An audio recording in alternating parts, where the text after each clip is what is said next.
ایک بھائی نے کہا کہ بعض پینٹ برش آتے ہیں یہ رنگ کرنے والے، لیکن اس کو باربیکیو والے استعمال کر رہے ہوتے ہیں اور اس میں سور کے بال، اس بالوں کا برش ہوتا ہے کیونکہ اس کے بال مضبوط بہت ہوتے ہیں۔ تو آپ نے دیکھا ہوگا تکہ بناتے ہوئے بعض اوقات وہ آئل اس کے اوپر اس طرح لگاتے ہیں، تو یہ جو اس طرح اگر وہ سور کے بالوں والے برش سے آئل لگائیں، اس باربیکیو کا کھانا کیسا ہے؟ اور ایک یہ کہتے ہیں کہ اگر اسی طرح کے پینٹ برش سے گھروں یا مسجدوں میں رنگ کریں تو کیا حکم شرع ہوگا؟ دیکھیں ہمارے فقہ حنفی کی روشنی میں سور کا ہر جز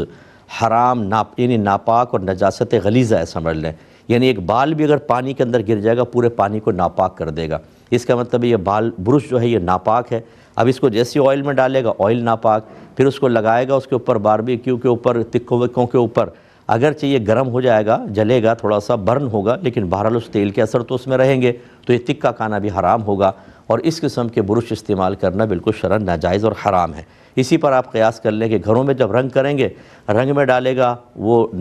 ناپاکی پیدا ہوگی، پھر یہ ناپاک برش استعمال ہوگا، گھروں کے اندر بھی مناسب نہیں، اور مسجد میں تو بدرجہ اولیٰ اس کو سختی کے ساتھ منع کیا جائے گا، لہٰذا ایسے برش ہرگز استعمال نہ کیے جائیں۔